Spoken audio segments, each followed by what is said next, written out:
Abatula mwena mugamba mutya Yesu yebazibwa olunaku lugenda kubeera lunaku lwanca tetukyalina kulanga kulala naye ng'olunaku olwaleero nsazeewo okubalambuza kiki ekiri Kololo.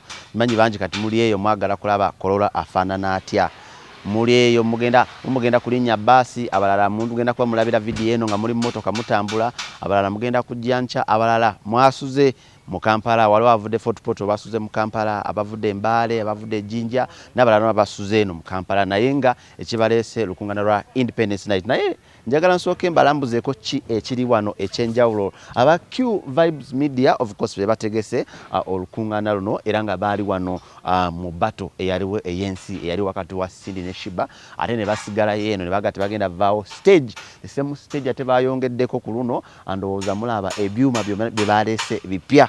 Bw'otunuulira amataala gano ge baleese mapya ogalabira ddala, bw'otunuulira waggulu gano gonna amataala mapya, ebyuma byonna bipya, bw'otunuulira bokisi zino zonna z'olaba buli kimu kyonna kipya. N'olwekyo olwaleero kigenda kuba kyanjawulo. Ekyenjawulo ekirala ekiriwo kwe kuba nti abayimbi abagenda okuba nga baweereza bonna, abagenda okuweereza abasinga bagenda kuba bakuba live, tewali bya CD, tewali ki, egenda kuba pure worship and praise nga tukozesa abaweereza baffe bandi yaffe ya House of Prayer Ministries International nga yegenda okuba nga ekulembedde. N'olwekyo njagala ogende okujja eno ng'omanyi ozze kusinza na kutendereza ate ng'okuyingira kuba kwa bwereere. Sound sobola kumunyonyolako, njagala nkutambuzeko katono nkulageko ku sound. Oyinza okuba olaba wano n'ogamba nti eno ye sound yokka, naye nga ye sound tosobola kumumalako. Ono sound mulabira ddala speakers ze baleese nga bataddewo almost emigogo ng'esatu.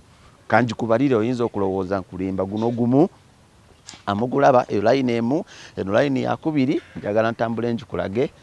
Abantu abasinga bayinza okulowooza oba ki, eno line yakubiri, ate njagala nkulage ne line eyokusatu wagenda tuba tulaba eri eyokusatu bagenda kuba bagikulaga eri yennyini. Kitegeeza nti buli muntu yenna wanaabeera ajja kubanga of course awulira bulungi ate ng'alaba bulungi, kubanga ne screen gaggade nazo bazibatereddeko ti omuntu anaaba atudde mu pavilion ajja kubanga alaba bulungi, kubanga kati eno screen gye mulaba eno egenda kuba eyaba abatudde eri mu pavilion, bagenda okubanga balaba bulungi nnyo ekigenda mu maaso. N'olwekyo omuntu yenna agenda okujja wano jangu ng'oze kusinza, kubanga enteekateeka zonna ziwedde. Abasumba bamaze okuba nga beetegeka, abaweereza bamaze okuba nga beetegeka, ate ng'olunaku olwaleero emisingi gigenda kuba nga gikolebwa wano wennyini. N'olwekyo tubaaniriza mwenna abali mu makubo abasimbula okujja okuva mu bitundu ebyenjawulo, tubaaniriza mu lukungaana lwa Independence Night ey'omulundi guno agenda kuba yanjawulo. Era nga bwe nkutunuzaako ate ku sayidi eri obutebe, abantu House of Prayer yategese bulungi neereeta obutebe. So n'olwekyo tewali kugamba nti ate waliwo okutuula wansi kagwake keetonye. Obutebe babuleese, obutebe bwaffe mubumanyi obwa Canaan Land. Buno obutalina wakwesigama, ate nga n'obutebe obw'okutuula ne weesigama nabwo babuleese, era nga bunatuukira ku ssaawa awo 9 abaweereza ba House of Prayer bajja kubanga batandise okuba nga baseetinga obutebe buno.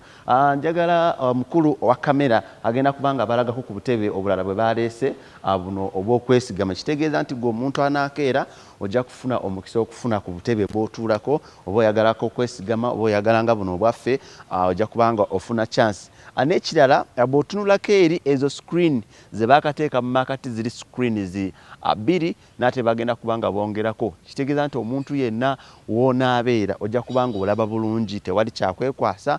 Ate mujjukira omulundi guli ogwasembayo Kololo yakubako, ate ku luno egenda kubanga esingako. N'olwekyo njagala mbaanirize bulungi nnyo mwenna abagenda okujja mu lukungaana lwaffe olwa Independence Night ey'omulundi guno, mujje nga mwetegeze. Funa transport ekuleeta n'ekuzzaayo, tewali kirala okuyingira kuba kwa bwereere. Ekisigadde kwegayirira Katonda twanjule ensonga zaffe asobole okuba nga zitukwatirako. Ekirala ebyokwerinda binywevu, Kololo mugimanyi eri mu mikono gya UPDF.